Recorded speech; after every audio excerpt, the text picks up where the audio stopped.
हरे राम राम राम हरे हरे हरे कृष्ण कृष्ण कृष्ण हरे हरे हरे हरे राम राम हरे हरे हरे कृष्ण कृष्ण कृष्ण हरे हरे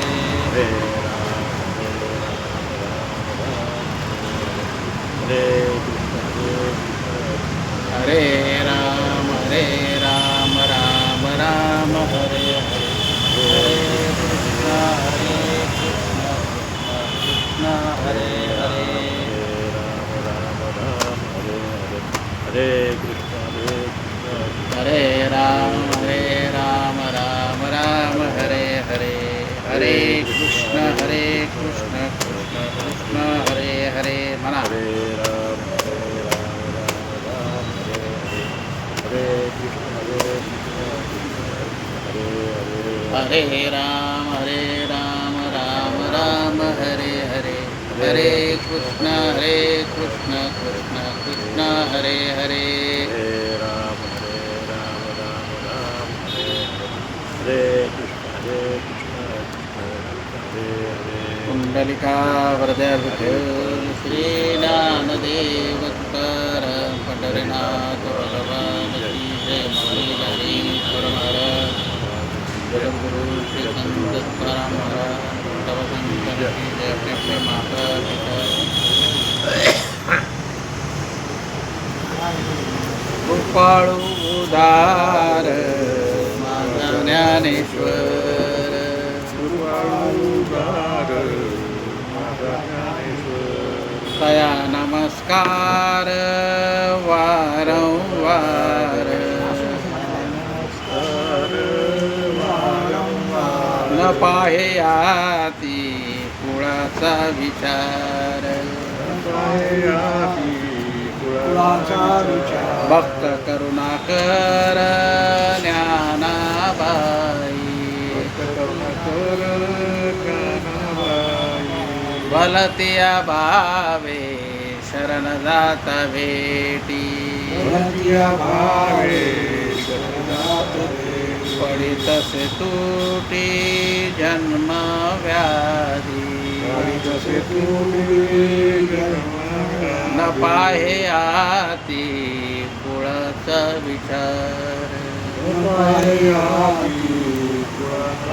भक्त करुणाकर ज्ञानाबाई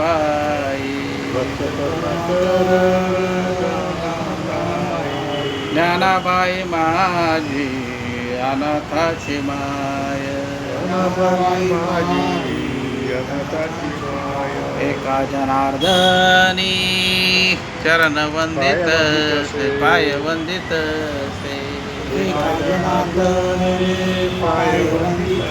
न पाहे आती कुळाचा विचार भक्त करुणाकर ज्ञानाबाई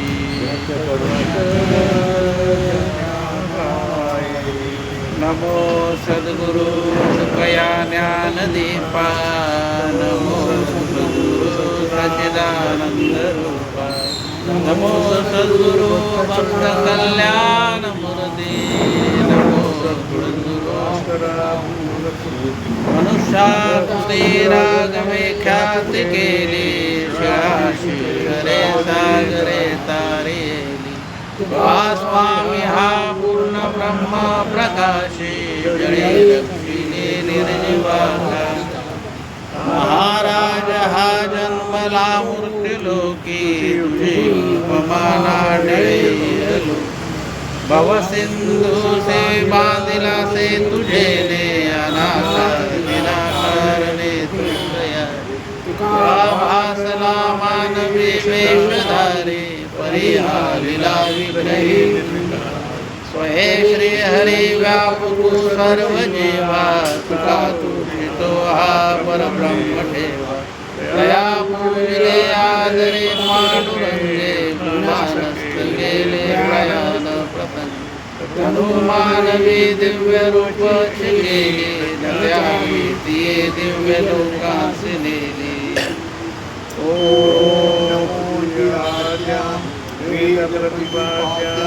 जय जय सर्वेन्द्रात्मरूपा देवा तुझे श्री शुक्रार्धमती हरे निवृत्ती जाणू अवतारी जोडी जय चातुर्यार्धकला कामिनी दीक्षामुनी नमस्कार लेनिया मद हृदय सद्गुरु जय तारी लोहा संसार गुरु मनोहृदय सत्यागरु विवेकावरी तैसे डोळ्यांजन भेटे देवी दृष्टीचे फाटा फुटे मदवास पाहिजे ते प्रगटे महानिधी करून घ्यावे तुमते विनमतू असे ज्ञानदेव बाळ माझा सांगे गीता भगवंता ते मराठी मी त्याची माता. ज्ञानेश्वरी घरोघरी अर्थात ज्ञानेश्वरीची कार्यशाळा या कार्यक्रमात आपलं सर्वांचं स्वागत आहे. आज आपल्याला अध्याय क्रमांक 2 आणि श्लोक क्रमांक 67 हा घ्यायचा आहे आणि त्याच्यावरचे ओव्या आहेत 348 ते 350 पर्यंत. ते आज आपलं झालं तर आपल्या फक्त आता 25 ओव्या राहतील आणि 3 आणि 5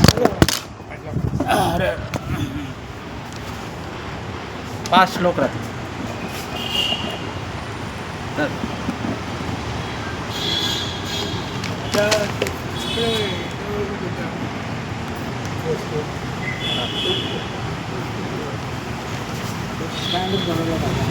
हां 5 श्लोक राहतील आहे की नाही.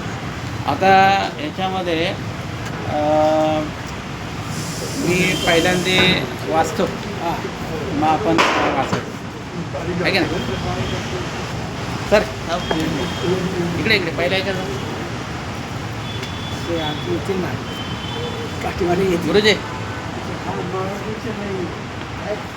67 क्रमांक कसा काय नाही ते आले ते नंबर 67 67 सेकंड दुसरा अध्याय मिळाला. हां दुसरा अध्याय 67 श्लोक. हां हां आता मी बोलतो त्यामागे आपण म्हणायचं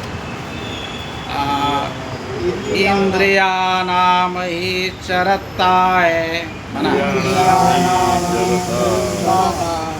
इंद्रियानामहि चरताय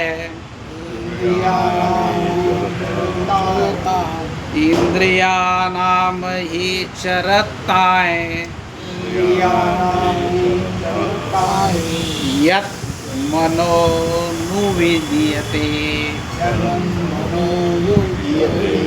यत् मनोनुविधीयते यत् मनोनुविधीयते. आता बघा परत एकदा पूर्ण वाचतो तर व्यवस्थित म्हणायचं. इंद्रियानामहि चरताय यत् मनोनुविधीयते.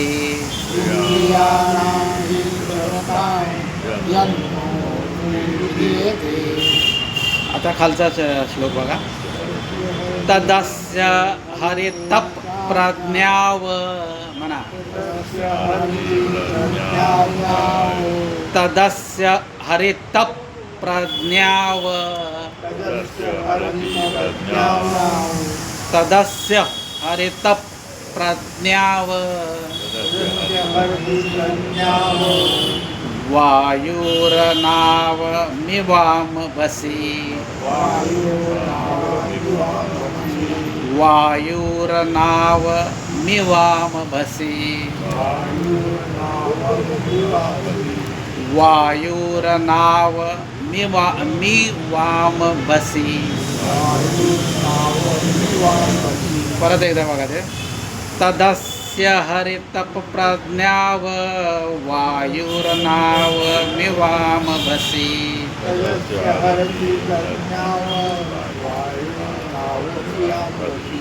आता पूर्ण श्लोक म्हणतो म्हणजे आपण म्हणायचं. इंद्रियाणाम हि चरताय यतो मनोनुविधीयते तदस्य हरितप्रज्ञाव वायुरनावमिमावभसि. इंद्रियाणां विषयाय तदस्य हरति प्रज्ञाव वायुर्नावमिवामभसि. तर या श्लोकामध्ये भगवंत अर्जुनाला असं सांगतायत की इंद्रियानाम ही चरताय चरताय चरताय असं नाकात म्हणायचं ते. हां, तर याचा अर्थ असा होतो की इंद्रिय ही नेहमी विषयामध्ये मग्न असतात. त्यांना विषय तुम्ही दिले का ते त्याच्यामध्ये मग्न असतात. हां, मग कसा वेळ जातो तर काय कळत नाही. आणि काय होतं मग त्याने मग बघा भोगाचे 5 प्रकार आहेत. त्याच्यामध्ये एकाला जरी मन लागलं आपलं तरी त्याचं तो काय करतो, ते मन काय करतं म्हणजे विषय काय करतं, त्या मनाला गुरफटून टाकतं. म्हणजे बघा यत मनो नु विधीयते, म्हणजे जर का कुठलं इंद्रिय जर का म्हणजे एखादा मन एका इंद्रियामध्ये लागलं आपलं तर ते मनाला काय करतं भरकट होतं. जसं मोबाईल बघण्यामध्ये हां भरकटतं म्हणजे आपल्याला ते कधी 1 तास होतं का कळत नाही. सोडवत नाही. जेव्हा डेटा संपतो तेव्हाच मग येतं बंद होतं. आणि पुढे काय भगवंत म्हणतात तदस्य हरित प्रज्ञाव, म्हणजे एकच इंद्रिय मनुष्याची बुद्धी हिरावून घेते, एकच. आणि आपल्याला परमेश्वराने 5 दिलेले आहेत इंद्रिय. 5 ज्ञानेंद्रिय आहेत, 5 कर्मेंद्रिय आहेत आणि 11वं मन आहे. आता याच्यासाठी भगवंतांनी अर्जुनाला ना एक उदाहरण दिलेलं आहे. एक वारा आणि नावेचं उदाहरण दिलेलं आहे. जसे नाव वाऱ्याच्या तडाख्यात सापडते आणि ती कशी होते डोलायमान होते, जशी काय ती म्हणजे बुडू पण शकते जास्त वादळ आल्यावर. मग अशा प्रकारे जसं वारा नावेला भरकटवतो तसं मन इंद्रियाला भरकटवतं. एका तरी विषयाला मन लावलं तुम्ही तरी ते काय करतं, बुद्धी तुमचं भ्रष्ट करतं. म्हणजे सुरुवात बघा कशी आहे, मनातून आहे, नंतर विषय, नंतर तुमचं बुद्धीचं हरण होतं आणि बुद्धी गेली का विवेक नष्ट होतो. आणि विवेक नष्ट झाला ना का विचार करण्याची जी आपली कुवत आहे ती संपून जाते. मग आपण जो निर्णय करू तो अयोग्य होतो. म्हणून आपण काय केलं पाहिजे, आपली जी नाव आहे ही डुबली नाही पाहिजे. त्याला इंग्रजीमध्ये भरकटण्याला इंग्रजी म्हणतात ड्रिफ्ट, DRIFT. हां, ड्रिफ्ट.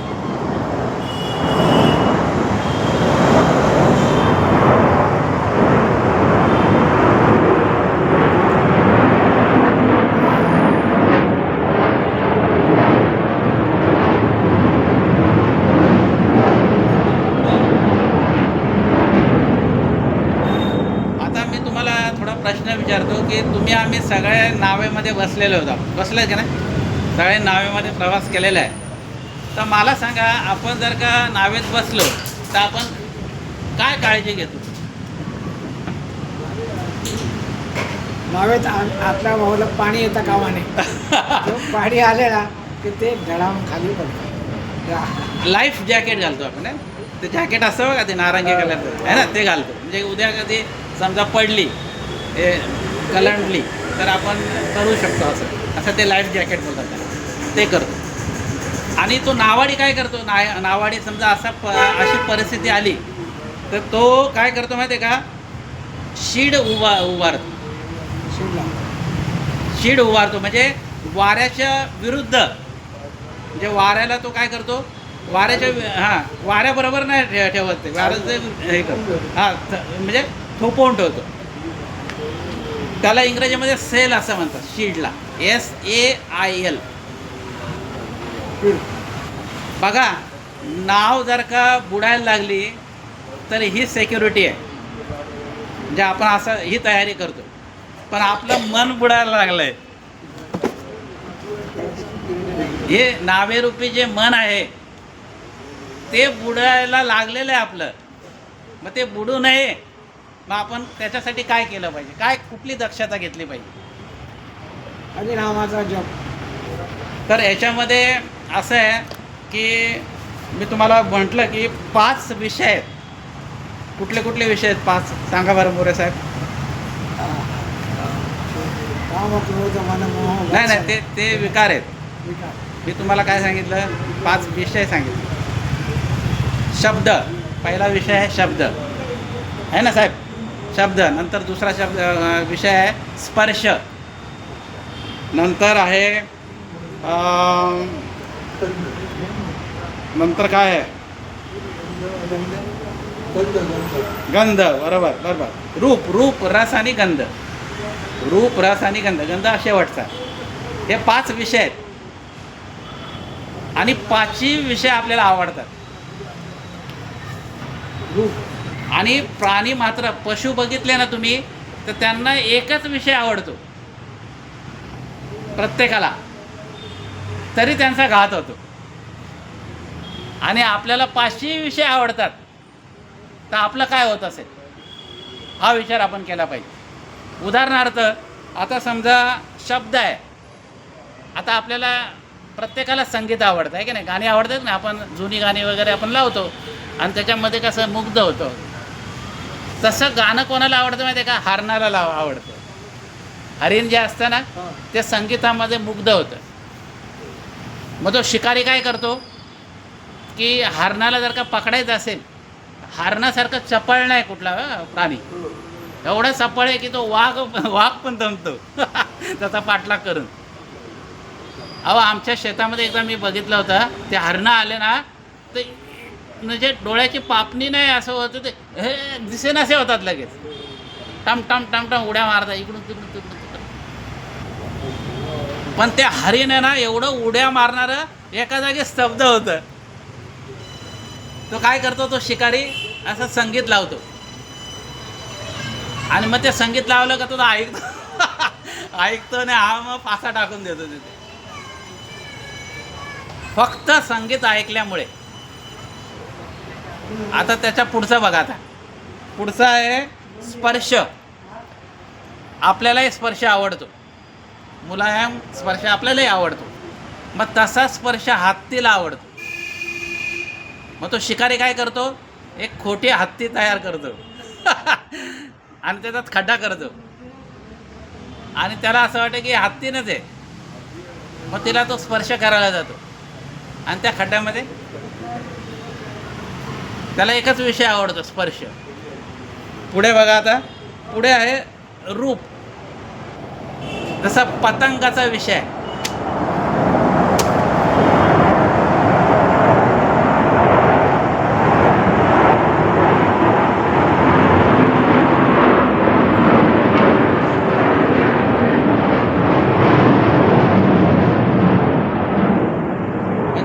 प्रकाश जे आहे ना, प्रकाशाचं त्याला आकर्षण असतं त्या पतंगाच्या कीटकाला. तो प्रकाश बघून काय करतो, त्याच्यावर झेप घेतो आणि त्याचाच तो हे रूप झालं. पुढे आहे रस. रस विषय हा माशाचा आहे. मासा असतो ना, मासा गळ्याला बघा आमिष लावतात. गळ असतं ना, गळ्याला ते गांडूळ किंवा पिठाचं कणिक वगैरे लावतात आणि मग तो काय करतो, मासेमार गळ टाकतो आणि तो आमिषाच्या त्याला माहीत, तो ते आमिष बोलतो, मेरे पास मत आ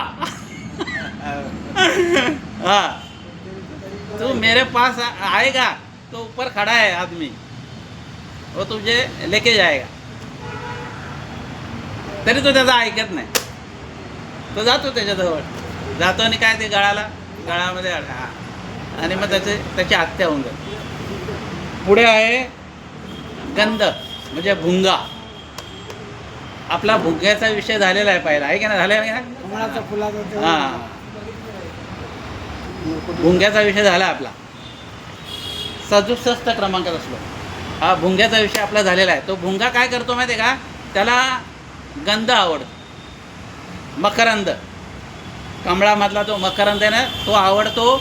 तो इतका आवडतो की रात्र काय होते, रात्री कमळाचे पाकळं बंद होतात, त्याच्यामध्ये तो अडकून जातो आणि त्याला गार असा झोपतो. त्या सुगंध घेतो त्याला. परंतु तो बाहेर जाण्याचं विसरून जातो. मृत्यू. हां, तो म्हणजे तो कामाला जात असतो, काहीतरी काम करायला जात असतो, पण कामामध्ये त्याला कमळ भेटतं रस्त्यामध्ये. आपणही अनेक वेळेला काय होतं, वेगळ्या कामाला जातो पण वेगळंच काहीतरी भेटतं मध्ये आपल्याला. मग आपणही त्याच्यामध्ये काय होतं, अडकून जातो, गुंतवून जातो. तसं तो भुंगा त्या कमळाच्या पाकळ्यामध्ये अडकल्यानंतर तो बाहेरच येत नाही आणि मरून जातो. म्हणजे 5 प्राण्यांचं मी तुम्हाला उदाहरण सांगितलं की 5 विषय आहेत. हे फक्त एकच विषय आहे या प्राण्यांना. म्हणजे हत्तीला गंध नाही आवडत, भुंग्याला स्पर्श आवडत नाही. आणि मानव जात जी आहे, मनुष्य प्राणी, याला पाची गोष्ट आवडतं. तेव्हा आपलं काय होत असेल सांगा?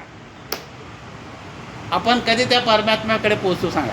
नाही पोचू शकत. कारण हे विषय असे तयार केलेले आहेत त्यांनी.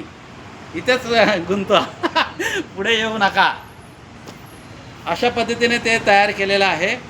आणि याच्यामध्ये भगवंत असं म्हणतात की इंद्रियावर आणि मनावर जर का ताबा नसेल मनुष्याचा, तर काय होतं की आपल्या लक्ष्यापासून आपण विचलित होऊ शकतो.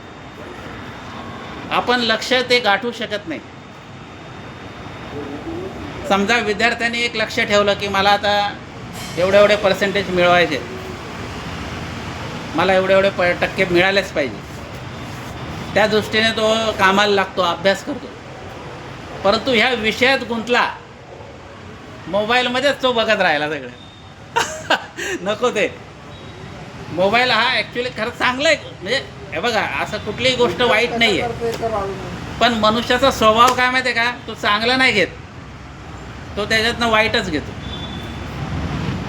अहो, आजामेळाने फक्त एकदाच म्हणजे व्यभिचाराचं दृश्य बघितलं. हा आजामेळ हा वैदिक ब्राह्मण होता, पूर्ण वेदाचं ज्ञान होतं, शास्त्र त्याचे पाठ होते.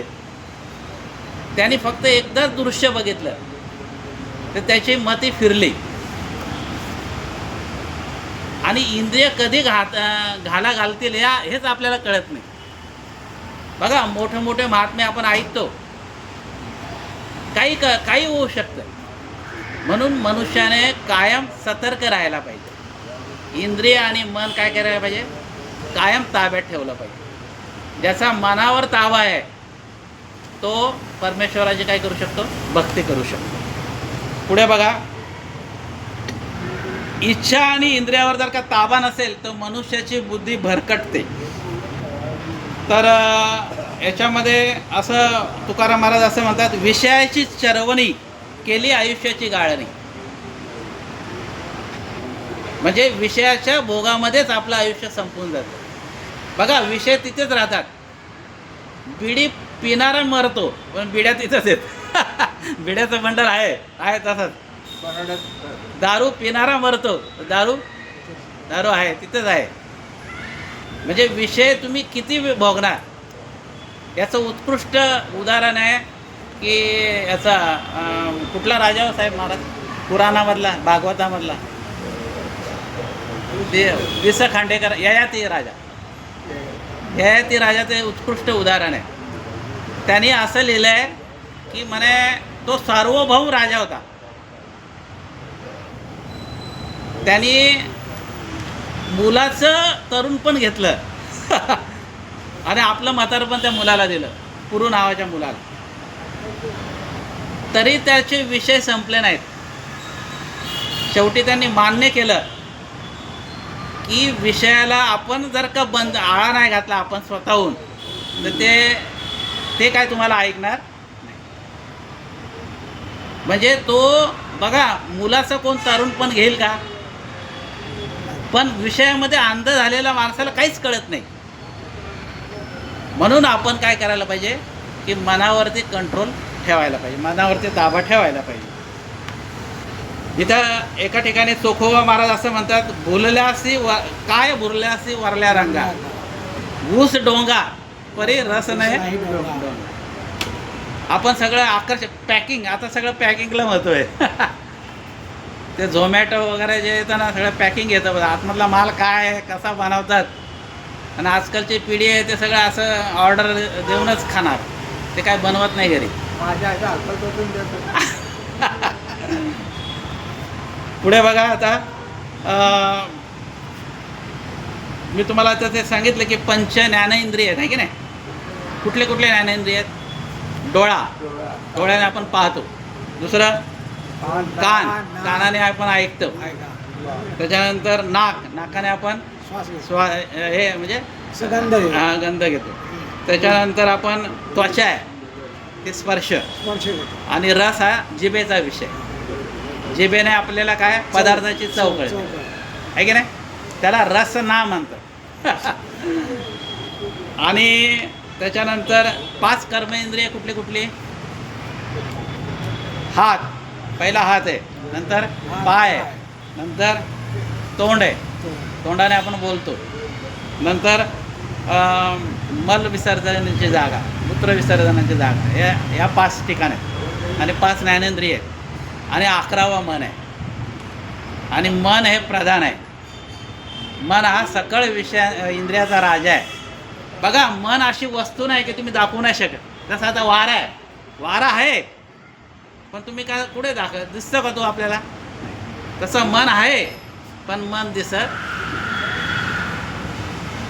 म्हणून मनाला काय करायचं आहे, आपण अग्रक्रम द्यायचा आहे आणि त्याला शक्यतो भगवंताच्या चरणी आपण लीन ठेवायचं. आता कोठे धावे म्हणा, तुमचे चरण देखत घ्या. आता ज्ञानोबा राय काय म्हणतात बघा बरं. आता 348 क्रमांकाचे बोलतो. इंद्रिये जे जे म्हणते ते तेची पुरुष करते, ते तरलेची न तरती विषय सिंधू. बघा, आता इंद्रिय जे जे म्हणेल ते जे आपण जर का करू लागलो तर आपण तरू का? भवसागर हा तरुण आपण जाऊ शकत नाही. म्हणून इंद्रियाचे जे लाड आहेत बघा, प्रेम वेगळं आणि लाड वेगळा. तुम्ही मुलांवरती प्रेम केलं तर मुलं बिघडत नाहीत, पण मुलांचे लाड केले तर मुलं बिघडतात. तसं इंद्रियावर तुम्ही प्रेम करा पण इंद्रियाचे लाड नका करू. इंद्रिय जे म्हणेल ते त्याला दिलं तर काही उपयोग नाही. मागे मी तुम्हाला शेळीचं उदाहरण दिलं होतं की नाही, ऐकलंय का? विसरले तुम्ही शेळीचं? एका राजाने काय केलं होतं, एक दवंडी पिटवली की माझ्याकडे एक शेळी आहे म्हणे, त्या शेळीला जो चरून आणेल त्याला 5 लाख रुपयाचं इनाम. एवढी चरवायची, मी तिला खायला घालायचं की तिने परत मी चारा ठेवला ना तिने खाल्ला नाही पाहिजे. तुम्हाला माहिती आहे ना शेळीची जात कशी आहे? ती काय करते, एवढा थोडा बाळ खाते, परत पुढं जाते, थोडं खात राहते आणि कायम खात राहते कायम. तसं जनावर आहे बघा, आता गाय आहे किंवा म्हैस आहे, हे कायम नाही जे खात, पण शेळी हे कायम खात असते. म्हणून आपण म्हणतो का रे शेळीवाने सरतो. असं आहे. तर सर्वजण जातात शेळीला घेऊन. हे शेळीकडे म्हणजे बघा, म्हणजे आम्ही ते सरून आणतो वगैरे, चांगला हिरवागार पाला देतात त्याला, सगळं टम अगदी इथपर्यंत, इथपर्यंत गळ्यात येईपर्यंत तिला चारा दिला. मग राजा परत परीक्षा घेतो, तर राजा काय करतो, चारा त्याला ठेवल्यावर परत ती चारा खाते. मग एक असा धनगर असतो, तो बोलतो राजा मी घेऊन जातो हिला बरोबर चारा तुम्ही.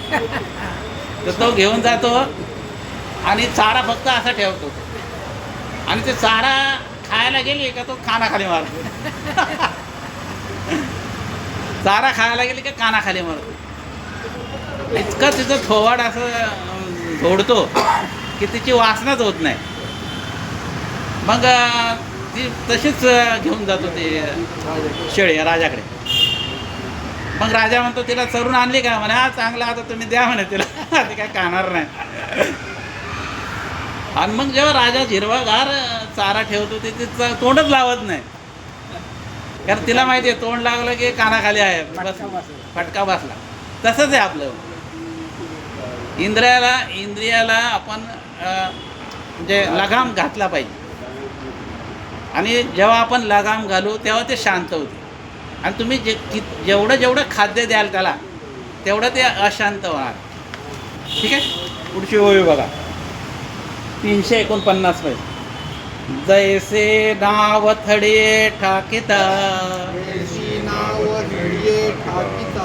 जरी वरपडे होय दुवार्ता तरी चुकलाही मागवता अपाओ पावे. इथे ज्ञानोबारायाने थोडा बदल केलेला आहे. ते काय बोलतात, नावेवरून आपण चाललेलो आहे, नाव तीराला सुद्धा आलेली आहे, तरी पण ॲक्सिडेंट होऊ शकतो.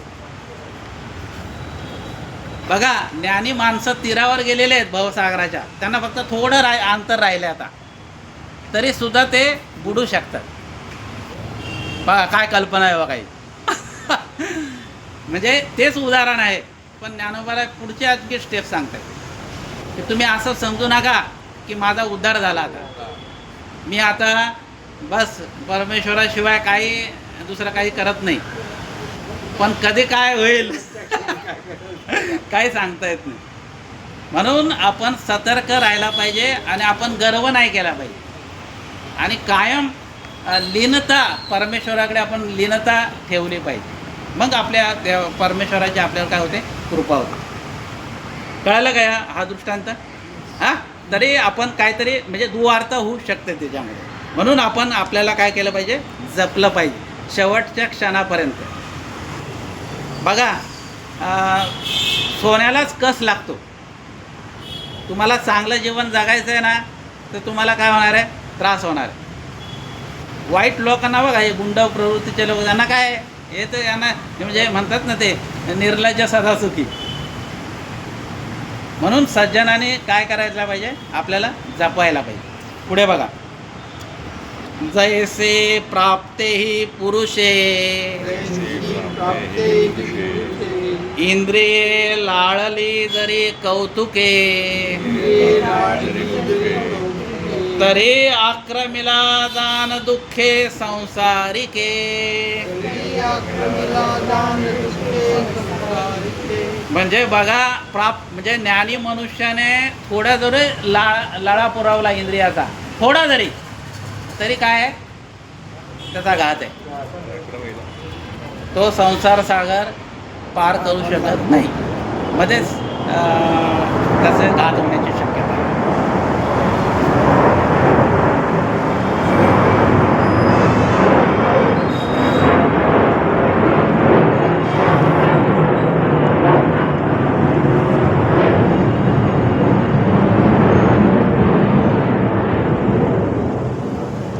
एक अभंग फक्त तुकोबांचा म्हणतो आणि आपण सेवा बंद करतो. याच्यामध्ये काय केलं तुकोबारायांनी, प्रत्येक इंद्रियाला काम दिलेलं आहे. बघा रिकाम मन सैतानाचं घर. इंद्रिय रिकामं राहिलं की ते तुम्हाला दुसरं काहीतरी दाखवणार. म्हणून तुकोबाने काय केलं बघा, घेई घेई माझे वाचे गोड नाम विठोबा. तोंडाला त्यांनी काय काम दिलं, नामस्मरणाचं. पुढे काय आहे बघा, आता तुम्ही घ्या रे डोळे सुख पहा विठोबाचे मुख. डोळ्याने काय केलं पाहिजे, भगवंताचंच मुख बघितलं पाहिजे. आणि पुढे काय म्हणताय ते, तुम्ही ऐका रे कान माझ्या विठोबाचे गुण. आपण कानाने काय केलं पाहिजे, भगवंताचंच गुण गायला ऐकायला पाहिजे. पुढे काय म्हणतात देवा, मनात ते धाव घेई राहे विठोबाच्या पायी. तुका म्हणे जीवा नको सोडू या केशवा. अशा पद्धतीने आपण इंद्रियांना कामाला लावलं तर आपलं मन परमेश्वराच्या चरणावर नक्की राहणार आहे आणि आपण नक्की भवसागर पार करू.